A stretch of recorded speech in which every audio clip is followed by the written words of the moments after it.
नमस्कार दोस्तों, लिए सुनते हैं भीष्म साहनी की कहानी। मरने से एक दिन पहले तक उसे अपनी मौत का कोई पूर्वाभास नहीं था। हाँ, थोड़ी खीज और थकान थी, पर फिर भी वह अपनी जमीन के टुकड़े को लेकर तरह तरह की योजनाएं बना रहा था। बल्कि उसे इस बात का संतोष भी था कि उसने अपनी मुश्किल का हल ढूंढ निकाला है और अब वह आराम से बैठकर अपनी योजनाएं बना सकता है। वास्तव में वह पिछले ही दिन शाम को एक बड़ी चतुराई का काम कराया था।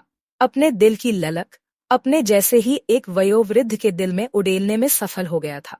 पर उसकी मौत को देखते हुए लगता है मानो वह कोई नाटक खेलता रहा हो और उसे खेलते हुए खुद भी चलता बना हो। एक दिन पहले जब उसे जमीन के मामले को लेकर डिप्टी कमिश्नर के दफ्तर में जाना था, तो वह एक जगह बस में से उतरकर पैदल ही उस दफ्तर की ओर जाने लगा था। उस समय दिन का 1 बजने को था। चिलचिलाती धूप थी और लंबी सड़क पर एक भी सायादार पेड़ नहीं था। पर 1 बजे से पहले उसे दफ्तर में पहुंचना था, क्योंकि कचहरियों के काम 1 बजे तक ही होते हैं। इसके बाद अफसर लोग उठ जाते हैं, कारिंदे सिगरेट बीड़ियां सुलगा लेते हैं और किसी से सीधे मुंह बात नहीं करते। तब तुम कचहरी के आंगन में और बरामदों में मुंह बाए घूमते रहो, तुम्हें कोई पूछता नहीं। इसीलिए वह चिलचिलाती धूप में पांव घसीटता जल्दी से जल्दी डिप्टी कमिश्नर के दफ्तर में पहुंच जाना चाहता था। बार बार घड़ी देखने पर, यह जानते हुए भी कि बहुत कम समय बाकी रह गया है, वह जल्दी से कदम नहीं उठा पा रहा था। एक जगह पीछे से किसी मोटर कार का भोंपू बजने पर वह बड़ी मुश्किल से सड़क के एक ओर को हो पाया था। जवानी के दिन होते तो वह सरपट भागने लगता, थकान के बावजूद भागने लगता, अपना कोट उतारकर कंधे पर डाल लेता और भाग खड़ा होता। उन दिनों भाग खड़ा होने में ही एक उपलब्धि का सा भास हुआ करता था। भागकर पहुंच तो गए, काम भले ही पूरा हो या न हो, पर अब तो वह बिना उत्साह के अपने पांव घसीटता जा रहा था। प्यास के कारण मुंह सूख रहा था और मुंह का स्वाद कड़वा हो रहा था। धूप में चलते रहने के कारण गर्दन पर पसीने की परत आ गई थी, जिसे रूमाल से पोंछ पाने की इच्छा उसमें नहीं रह गई थी। अगर पहुंचने पर कचहरी बंद मिली, डिप्टी कमिश्नर या तहसीलदार आज भी नहीं आया, तो मैं कुछ देर के लिए वहीं बैठ जाऊंगा, किसी बेंच पर, दफ्तर की सीढ़ियों पर या किसी चबूतरे पर कुछ देर के लिए दम लूंगा और फिर लौट आऊंगा। अगर वह दफ्तर में बैठा मिल गया तो मैं सीधा उसके पास जा पहुंचूंगा। अफसर लोग तो दफ्तर के अंदर बैठे बैठे गुर्राते हैं, जैसे अपनी मान में बैठा कोई जंतु गुर्राता है। पर भले ही वह गुर्राता रहे, मैं चिक उठाकर सीधा अंदर चला जाऊंगा। उस स्थिति में भी उसे इस बात का भास नहीं हुआ कि उसकी जिंदगी का आखिरी दिन आ पहुंचा है। चिलचिलाती धूप में चलते हुए एक ही बात उसके मन में बार बार उठ रही थी, काम हो जाए, आज नहीं तो कल, कल नहीं तो परसों, बस काम हो जाए। उससे एक दिन पहले तहसीलदार की कचहरी में 3-3 कारिंदों को रिश्वत देने के बावजूद उसका काम नहीं हो पाया था। कभी किसी चपरासी की ठुड्डी पर हाथ रखकर उसकी मिन्नत समागत करता रहा था, तो कभी किसी क्लर्क कारिंदे को सिगरेट पेश करके। जब धूप ढलने को आई थी, कचहरी के आंगन में वीरानी छाने लगी थी और वह तीनों कारिंदों की जेब में पैसे ठूंस चुका था। फिर भी उसका काम हो पाने के कोई आसार नजर नहीं आ रहे थे, तो वह दफ्तर की सीढ़ियों पर आ बैठा था। वह थक गया था और उसके मुंह में कड़वाहट भरने लगी थी। उसने सिगरेट सुलगा ली थी, यह जानते हुए कि भूखे पेट धुआं सीधा उसके फेफड़ों में जाएगा। तभी सिगरेट के कश लेते हुए वह अपनी फूहड़ स्थिति के बारे में सोचने लगा था। अब तो भ्रष्टाचार पर से भी विश्वास उठने लगा है। उसने मन ही मन कहा, पहले इतना तो था कि किसी की मुट्ठी गर्म करो तो काम हो जाता था, अब तो उसकी भी उम्मीद नहीं रह गई है। और यह वाक्य बार बार उसके मन में घूमता रहा था। तभी उसे इस सारी दौड़ धूप की निरर्थकता का भास होने लगा था। यह मैं क्या कर रहा हूँ? मैं 73 वर्ष का हो चला हूँ। अगर जमीन का टुकड़ा भी मिल गया, उसका स्वामित्व भी मेरे हक में बहाल कर दिया गया, तो भी वह मेरे किस काम का? जिंदगी के कितने दिन मैं उसका उपभोग कर पाऊंगा? 20 साल पहले यह मुकदमा शुरू हुआ था, तब मैं मंसूबे बांध सकता था, भविष्य के बारे में सोच सकता था, इस पुश्तैनी जमीन को लेकर सपने भी बुन सकता था कि यहाँ छोटा सा घर बनाऊंगा, आंगन में पेड़ लगाऊंगा, पेड़ों के साए के नीचे हरी हरी घास पर बैठा करूंगा पर अब अव्वल तो यह जमीन का टुकड़ा अभी भी आसानी से मुझे नहीं मिलेगा। घुसपैठिए को इसमें से निकालना खालाजी का घर नहीं है। मैं घूस दे सकता हूं तो क्या घुसपैठिया घूस नहीं दे सकता या नहीं देता होगा? भले ही फैसला मेरे हक में हो चुका है, वह 10 तिकड़मे करेगा। पिछले 20 साल में कितने उतार चढ़ाव आए हैं। कभी फैसला मेरे हक में होता तो वह अपील करता, अगर उसके हक में होता तो मैं अपील करता। इसी में जिंदगी के 20 साल निकल गए और अब 73 साल की उम्र में मैं उस पर क्या घर बनाऊंगा?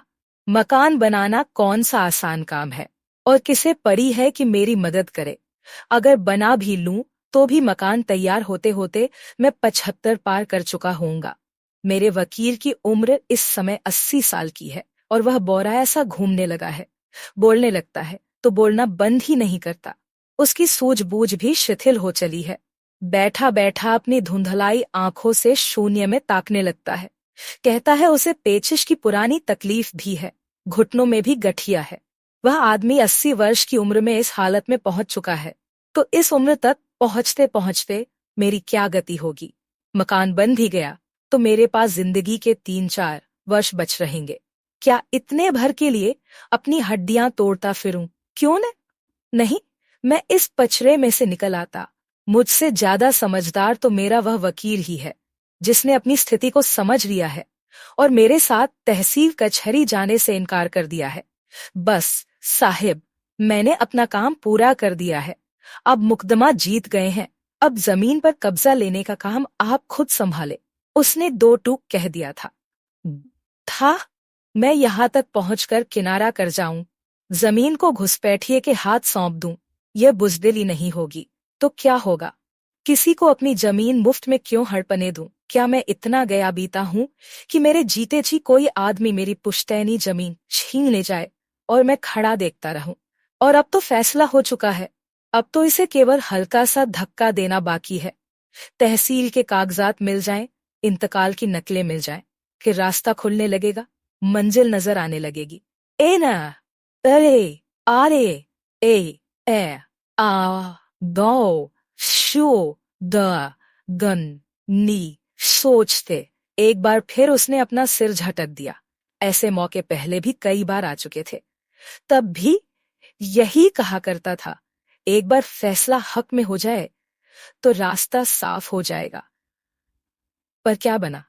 20 साल गुजर गए, वह अभी भी कचहरियों की खाक छान रहा है, तो सांप के मुंह में। न तो मैं इस पचड़े से निकल सकता हूं, न ही इसे छोड़ सकता हूं। डिप्टी कमिश्नर दफ्तर में नहीं था, वही बात हुई। किसी ने बताया कि वह किसी मीटिंग में गया है, कुछ मालूम नहीं कब लौटेगा, लौटेगा भी या नहीं। वह चुपचाप एक बेंच पर जा बैठा, कल ही की तरह सिगरेट सुलगाई और अपने भाग्य को कोसने लगा। मैं काम करना नहीं जानता, छोटे छोटे कामों के लिए खुद भागता फिरता हूँ। ये काम मिलने मिलाने से होते हैं, खुद मारे मारे फिरने से नहीं। मैं खुद मुंह बाए कभी तहसील में तो कभी जिला कचहरी में धूल फांकता फिरता हूँ। मेरी जगह कोई और होता तो 10 तरकीबें सोच निकालता। तब डिप्टी कमिश्नर के चपरासी ने भी कह दिया था कि अब साहिब नहीं आएंगे, और दफ्तर के बाहर दरख्वास्तियों के लिए रखा बेंच उठाकर अंदर ले गया था। उधर कचहरी का जमादार बरामदे और आंगन बुहारने लगा था। सारा दिन यों बर्बाद होता देखकर वह मन ही मन तिरमिला उठा था। आग की लपट की तरह एक टीसी उसके अंदर उठी थी। हार तो मैं नहीं मानूंगा, मैं भी अपनी जमीन छोड़ने वाला नहीं हूँ। मैं भी हट पकड़ लूंगा, इस काम से चिपक जाऊंगा। ये लोग मुझे कितना ही झिंझोड़े, मैं छोड़ूंगा नहीं, इसमें अपने दांत गाड़ दूंगा। जब तक काम पूरा नहीं हो जाता मैं छोड़ूंगा नहीं। वह मन ही मन जानता था कि मन में से उठने वाला यह आवेग उसकी असमर्थता का ही द्योतक था कि जब भी उसे कोई रास्ता नहीं सूझता तो वह ढिठाई का दामन पकड़ लेता है। इस तरह वह अपने डूबते आत्मविश्वास को धृष्टता द्वारा जीवित रख पाने की कोशिश करता रहता है। पर उस दिन सुबह जिला कचहरी की ओर जाने से पहले उसकी मनः स्थिति बिल्कुल दूसरी थी। तब वह आश्वस्त महसूस कर रहा था। नहा धोकर ताजादम घर से निकला था और उसे पता चला था कि डिप्टी कमिश्नर दफ्तर में मिलेगा, कि वह भला आदमी है, मुंसिफ मिजाज है, और फिर उसका तो काम भी मामूली सा है। अगर उससे बात हो गई और उसने हुक्म दे दिया तो पलक मारते ही काम हो जाएगा। शायद इसीलिए जब वह घर से निकला था तो आसपास का दृश्य उसे एक तस्वीर जैसा सुंदर लगा था, जैसे माहौल में से बरसों की धुंध छंट गई हो और विशेष रोशनी सी चारों ओर छिटक गई हो। एक हल्की सी झिलमिलाहट जिसमें एक एक चीज, नदी का पाट, उस पर बना सफेद डंडहरों वाला पुल और नदी के किनारे खड़े ऊंचे ऊंचे भरे पूरे पेड़, सभी निखर उठे थे। सड़क पर जाती युवतियों के चेहरे खिले खिले, हर इमारत निखरी निखरी, सुबह की धूप में नहाई। और इसी मनस्थिति में वह उस बस में बैठ गया था जो उसे शहर के बाहर दूर डिप्टी कमिश्नर के दफ्तर की ओर ले जाने वाली थी। किस शहर में से निकल जाने पर वह बस किसी घने झुरमुट के बीच स्वच्छ निर्मल जल के एक नाले के साथ साथ चली जा रही थी। उसने झांककर बस की खिड़की में से बाहर देखा था। एक जगह पर नाले का पाट चौड़ा हो गया था और पानी की सतह पर बहुत सी बतखें तैर रही थीं, जिससे नाले के जल में लहरियां उठ रही थीं। किनारे पर खड़े बेंत के छोटे छोटे पेड़ पानी की सतह पर झुके हुए थे और उनका साया जालीदार चादर की तरह पानी की सतह पर थिरक रहा था। अब बस किसी छोटी सी बस्ती को लांघ रही थी। बस्ती के छोटे छोटे बच्चे नंगे बदन नाले में डुबकियां लगा रहे थे। उसकी नजर नाले के पार बस्ती के एक छोटे से घर पर पड़ी जो नाले के किनारे पर ही लकड़ी के खंभों पर खड़ा था। उसकी खिड़की में एक सुंदर सी कश्मीरी लड़की अपनी छोटी बहन को सामने बैठाए उसके बालों में कंघी कर रही थी। थोड़ी देर के लिए ही यह दृश्य उसकी आंखों के सामने रहा था और उनका साया जालीदार चादर की तरह पानी की सतह पर थिरक रहा था। अब बस किसी छोटी सी बस्ती को लांघ रही थी। बस्ती के छोटे छोटे बच्चे नंगे बदन नाले में डुबकियां लगा रहे थे। उसकी नजर नाले के पार बस्ती के एक छोटे से घर पर पड़ी जो नाले के किनारे पर ही लकड़ी के खंभों पर खड़ा था। को खिड़की में एक सुंदर सी कश्मीरी लड़की अपनी छोटी बहन को सामने बैठाए उसके बालों में कंघी कर रही थी। थोड़ी देर के लिए ही यह दृश्य उसकी आंखों के सामने रहा था और फिर बस आगे बढ़ गई थी। पर उसे देखकर उसके दिल में स्फूर्ति की लहर दौड़ गई थी। नौ दौड़, एक छोटा सा घर तो बन ही सकता है। मन में एक बार निश्चय कर लो तो जैसे तैसे काम पूरा हो ही जाता है। बेंत के पेड़ के नीचे आंगन में कुर्सी बिछाकर बैठा करूंगा। पेड़ों की पात के नीचे मैं और मेरी पत्नी घूमने जाया करेंगे। पेड़ों पर से झरते पत्तों के बीच कदम बढ़ाते हुए मैं हाथ में छड़ी लेकर चलूंगा। मोटे तले के जूते पहनूंगा और ठंडी ठंडी हवा गालों को थपथपाया करेगी। जिंदगी भर की थकान दूर हो जाएगी। दौड़ पर अब ढलती दोपहर में खचाखच भरी बस में हिचकोले खाता हुआ बेसुध सा शून्य में देखता हुआ वह घर लौट रहा था। पिंडलियां दुख रही थीं और मुंह का जायका कड़वा हो रहा था। उसे फिर झुंझलाहट हुई अपने वकील पर जिसने ऐन आड़े वक्त में मुकदमे पर पीठ फेर ली थी। अपनी सगे संबंधियों पर जिनमें से कोई भी हाथ बंटाने के लिए तैयार नहीं था। मैं ही मारा मारा फिर रहा हूं। सबसे अधिक उसे अपने पर क्रोध आ रहा था, अपनी अकर्मण्यता पर, अपने दब्बू स्वभाव पर, अपनी असमर्थता पर। बस में से उतरते ही उसने सीधे अपने वकील के पास जाने का फैसला किया। वह अंदर ही अंदर बौखलाया हुआ था।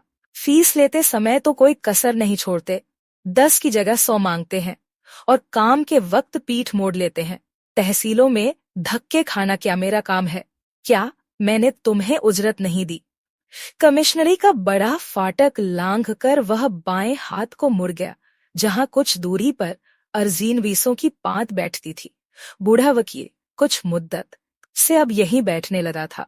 उसने नजर उठाकर देखा, छोटे से लकड़ी के खोखे में वह बड़े इत्मीनान से लोहे की कुर्सी पर बैठा था। उसका चौड़ा चेहरा दमक रहा था और सिर के गिने चुने बाल बिखरे हुए थे।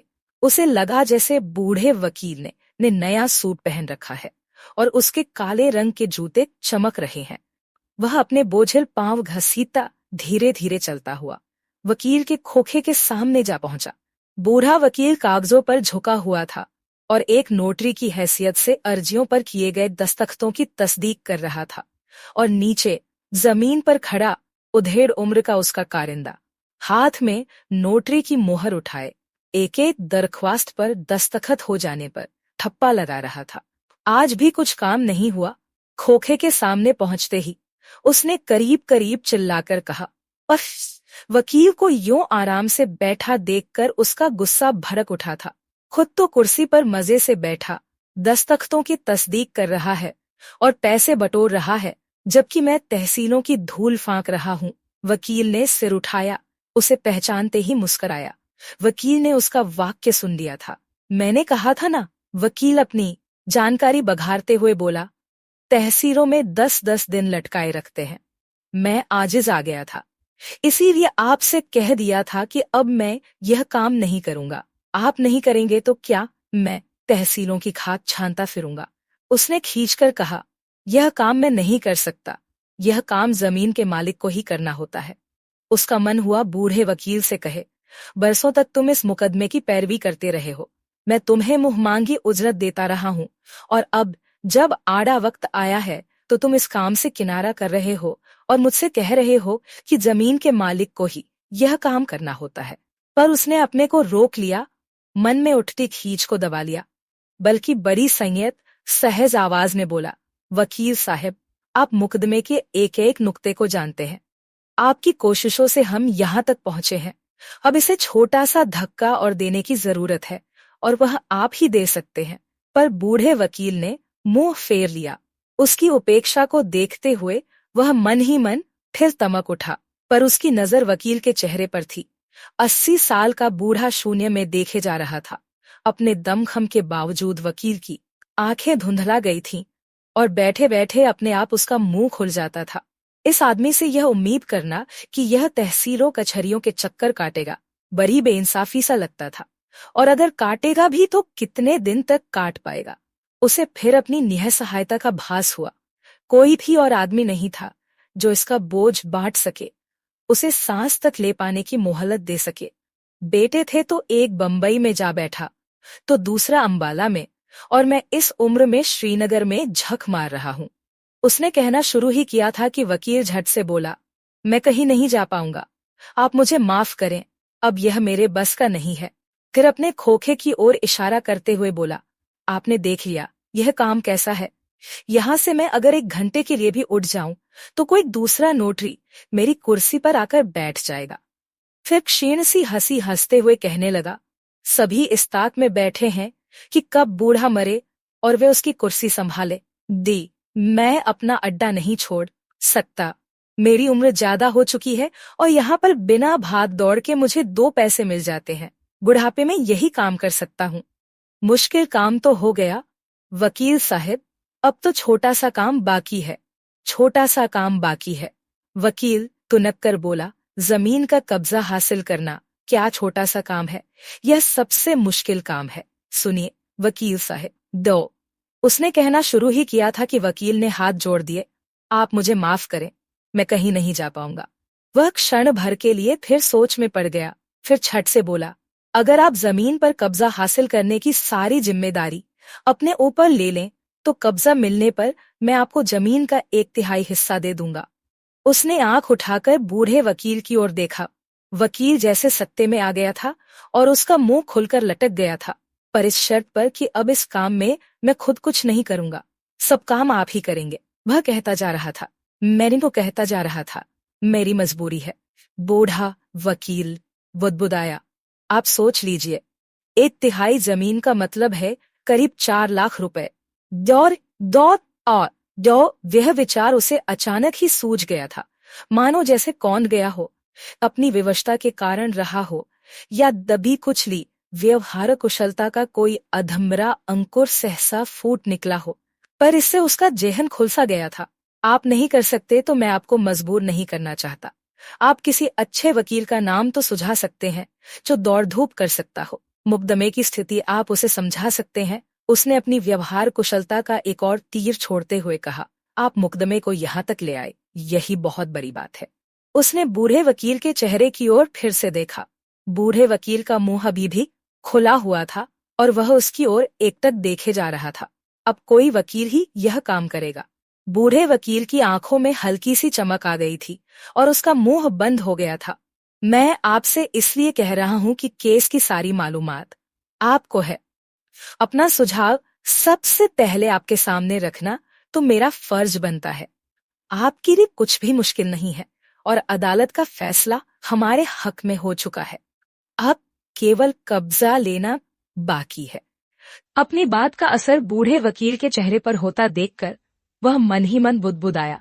लगता है तीर निशाने पर बैठा है, लेकिन मैं अपने पल्लू से अब और कुछ नहीं दूंगा। न पैसा, न फीस, न मुआवजा, कुछ भी नहीं। बस 1/3 जमीन आपकी होगी और शेष मेरी। बोलते हुए उसे लगा जैसे उसके शरीर में ताकत लौट आई है और आत्मविश्वास लहराने लगा है। उसे लगा जैसे अगर वह इस वक्त चाहे तो भाषण दे सकता है। पटवारी, तहसीलदार, घुसपैठिया, जिस किसी को कुछ देना होगा तो आप ही देंगे। फिर बड़े ड्रामाई अंदाज में वह चलने को हुआ और धीरे धीरे बड़े फाटक की ओर कदम बढ़ाने लगा। अपना फैसला आज शाम तक मुझे बता दें। फिर पहले से भी ज्यादा ड्रामाई अंदाज में बोला, अगर मंजूर हो तो मैं अभी मुआहिदे पर दस्तखत करने के लिए तैयार हूं। और बिना उत्तर का इंतजार किए बड़े फाटक की ओर बढ़ गया। दूसरे दिन अपनी मृत्यु के कुछ ही देर पहले वह पार्क में एक बेंच पर बैठा हल्की हल्की धूप का आनंद ले रहा था और पिछले दिनों की थकान उतार रहा था। वह मन ही मन बड़ा आश्वस्त था कि उसे एक बहुत बड़े बोझ से छुटकारा मिल गया है। अब वह चैन से बैठ सकता है और फिर से भविष्य के सपने बुन सकता है। इस प्रस्ताव ने दोनों बूढ़ों की भूमिका बदल दी थी। जिस समय वह धूप में बैठा अधमुंदी आंखों से हरी हरी घास पर चमकते ओस के कण देख रहा था, उसी समय तहसील की ओर जाने वाली खचाखच भरी बस में डंडहरे को पकड़कर खड़ा वकील अपना घर बनाने के मंसूबे बांध रहा था। दिल में रह रहकर गुदगुदी सी उठती थी। जिंदगी भर किराए के मकान में 3री मंजिल पर टंगा रहा हूं। किसी से कहते भी शर्म आती है कि सारी उम्र काम करने के बाद भी अपना घर तक नहीं बना पाया। बेटे बड़े हो गए हैं और दिन रात शिकायत करते हैं कि तुमने हमारे लिए क्या किया है। इधर खुली जमीन होगी, छोटा सा आंगन होगा, 2-3 पेड़ फलों के लगा लेंगे, छोटी सी फुलवाड़ी बना लेंगे। जिंदगी के बचे खुचे सालों में कम से कम रहने को तो खुली जगह होगी। संकरी गली में 3री मंजिल पर लटके तो नहीं रहेंगे। एक स्फूर्ति की लहर, उल्कनसी, एक झुरझुरी सी उसके बदन में उठी और सरसराती हुई सीधी रीढ़ की हड्डी के रास्ते सिर तक जा पहुंची। खुली जमीन का एक टुकड़ा लाखों की लागत का बैठे बिठाए मुफ्त में मिल जाएगा। न हींग लगे न फिटकरी। अच्छा हुआ जो लिखा पढ़ी भी हो गई। मुवक्किल को दोबारा सोचने का मौका ही नहीं मिला। इस गुदगुदी में वह बस पर चढ़ा था, पर कुछ फासला तय कर चुकने पर बस में खड़े खड़े बूढ़े वकील की कमर दुखने लगी थी। 80 साल के बूढ़े के लिए बस की हिचकोलों में अपना संतुलन बनाए रखना कठिन हो रहा था। 2 बार वह गिरते गिरते बचा था। एक बार तो वह नीचे सीट पर बैठी एक युवती की गोद में जा गिरा था, जिस पर आसपास के लोग ठहाका मारकर हंस दिए थे। पांव बार बार लड़खड़ा जाते थे, पर मन में गुदगुदी बराबर बनी हुई थी। पर कुछ ही देर बाद बस में खड़े रहने के कारण घुटनों में दर्द अब बढ़ेगा। तहसील अभी दूर है और वहां पहुंचते पहुंचते मैं परेशान हो उठूंगा। दर्द बढ़ने लगा और कुछ ही देर बाद उसे लगने लगा जैसे किसी जंतु ने अपने दांत उसके शरीर में गाड़ दिए और उसे झंझोड़ने लगा है। न जाने तहसील तक पहुंचने पहुंचते मेरी क्या हालत होगी। एक डी बैठे बिठाए मुसीबत मोड़ ले ली, जाए भाड़ में जमीन का मालिक। और वह जहां पर खड़ा था वहीं घुटने पकड़कर बस के फर्श पर हाय हाय। उस समय बस उस बस्ती को पार कर रही थी जहां बेंत के पेड़ों के झुरमुट के बीच नाले के किनारे किनारे सड़क चलती जा रही थी और जहां पानी की सतह पर लहरियां बनाती हुई बतखें आज भी तैर रही थीं।